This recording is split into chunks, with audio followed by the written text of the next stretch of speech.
20 to 30 million artisanal miners are working in over 70 countries around the world. And we studied half of those countries to see where artisanal and small-scale mining might be happening in a protected area, or else in an area of high conservation value. And we found that in 36 countries studied, in 32, artisanal mining was a concern from a conservation point of view. Now, there's a large co-location in Asia and in Africa between ape countries and where artisanal mining happens. So when we looked into this for our chapter, we found that really, I think it's in all of the ape-relevant countries there is artisanal and small-scale mining happening. And in several of those, some of which we go into in our chapter, there is a direct co-location between artisanal and small-scale mining and ape habitat. For the sake of conservation, gosh, it's very important. And I'm wondering if there's not ways to make miners stewards of the environment. You know, they're operating, living in, present in some of our most sensitive ecosystems, and they have a direct relationship with those places, and those people working in those companies have a direct relationship with those places. Is there not a way to make mining companies part of the solution rather than always being part of the problem? And I think that's why it's important to engage, because they have such a potential for negative impact, but don't they then also have such a potential for positive impact too? So for the short to medium term, we obviously still need mined minerals. It's naive to say, just don't mine. Our society can't exist without metals in particular, and we need to mine them. Where those metals come from, we do have a choice. We can say that some places are just no-go, or should be no-go, and respect that. And there can be a range of reasons for that, but one of them might be because that's a critical ape habitat, and you know what? We want to keep those evolutionary cousins alive. Not just for their sake, but also so our children can know that. Also because we know that by them being protected, the habitats they live in are protected, which provide us with vital ecosystem services and resilience that will also keep human society safe into the longer term. So all kinds of reasons for protecting that. But there might be ways of mining that is more, well, there are ways, that is more responsible, that can touch more lightly on the earth, and where we can achieve a greater balance between conservation needs and our development needs, and what our society requires for us to live as we want to live, or perhaps need to live. I don't think the problem is really only with the mining companies. I think governments have an awful lot to answer for in this. And I think states, in how they plan what gets mined and where and when, need to take a more mature attitude to their resources at large. In the conservation world, people are talking about taking landscape approaches. So when you're looking at your mineral assets, if you look at those in isolation from your other assets, be that forest assets, water assets, population assets, the labor force you have, you know, there's all kinds of assets a nation might have. If you look at that in isolation and you only prioritize on exploiting and developing that, you can make gains in that space, but you create harms in others. Now that's what sustainability is all about.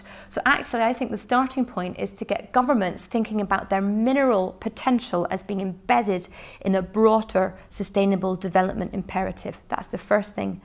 The second thing is absolutely, it's not enough to engage mining companies when they're already in the development phase. Once the mines are happening, they're already in a path of, they've already planned their risk management. Of course they can adapt and they will respond to their environment, they will respond to impulses and issues and shocks and events and NGO attention or political instability or an earthquake or whatever.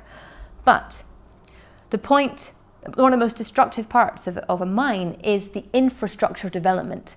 That decision, where you put the mine, where you put the tailings dump, how you're going to get the minerals out, that determines the environmental impact. Not just the direct ones, but the secondary ones that come when that road that you've built bring other people in who then go and start doing other economic activities in that forest next to your site.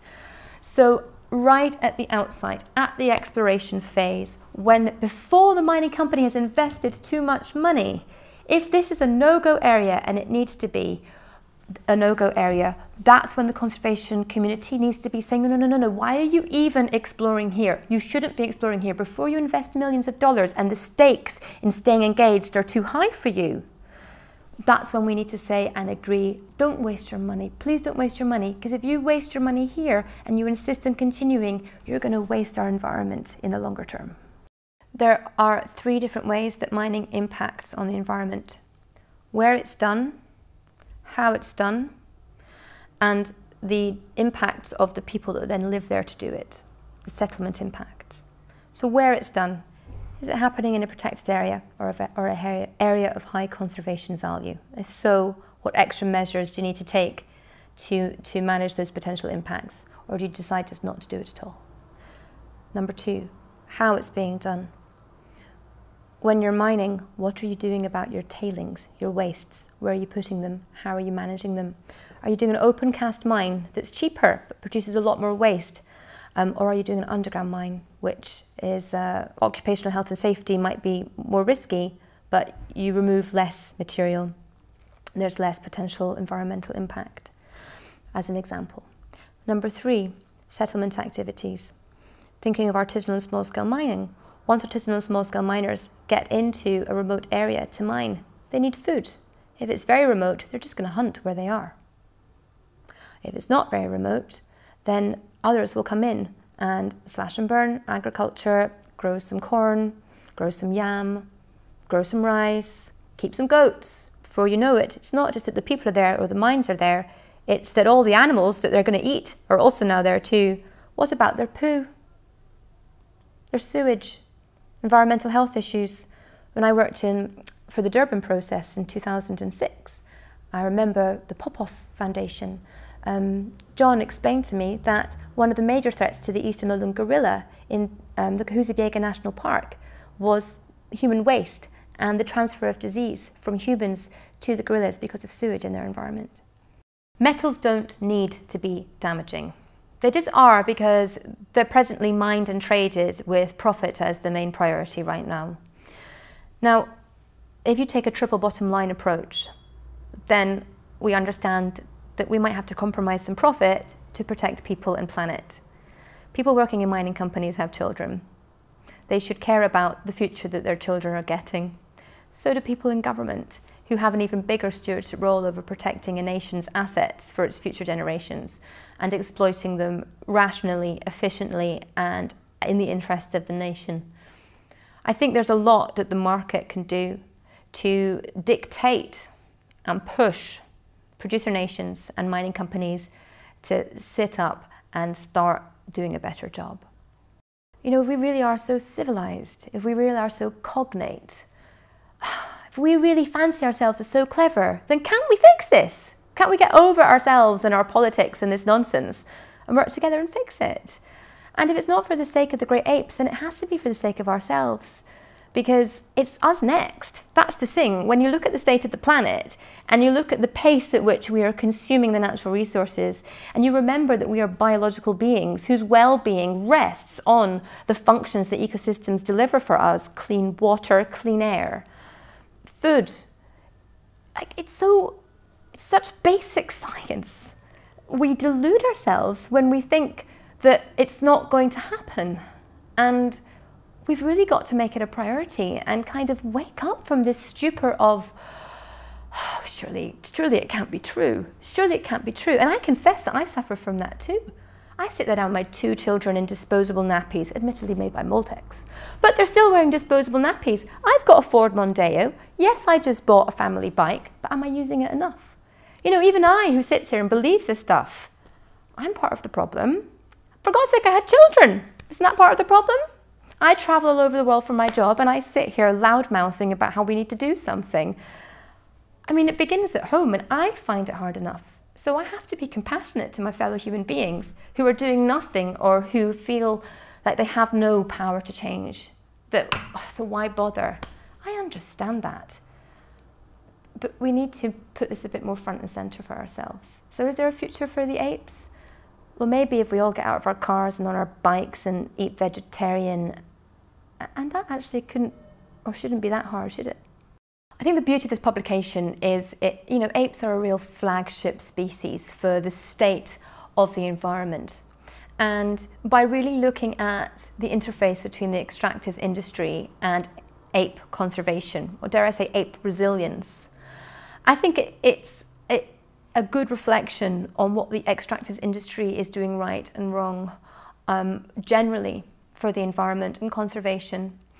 I think in the parts that I've read, I got an awful lot out of the book in just thinking a bit differently about my own piece of this story, and learning from the forestry sector, for example, and thinking about what that could mean for the artisanal and small-scale mining sector. I would really urge anybody that's a practitioner working with an extractives company, an oil company in Uganda, working with a mining company in Gabon, to read this and to think about if there's something in their job that they could be doing to improve the chances of ape survival. I think property rights and improving property rights, negotiations around land tenure and land use is a critical issue that needs to be addressed.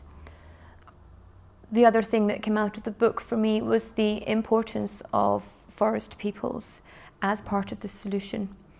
And that's also on an ideological level as well as a practical level. Our attitudes to forest peoples and our attitudes to apes and their rights to live in certain ways and in certain places without infringement is important. If we can organise ourselves to collectively come together and think about these issues and produce a publication out of it, that can be a starting point for getting these different expertises together and doing more. I think the book does offer a number of ideas for what could we do differently. Let's pull those out. Let's now act on those. Don't let the book just sit on a shelf. Don't just push it out and hope that some academics and some well-meaning mining people who like to go hunting so they care about the environment might read it. Let's actually use this as a first step to then doing what we need to do, which is collaborate, come together, innovate.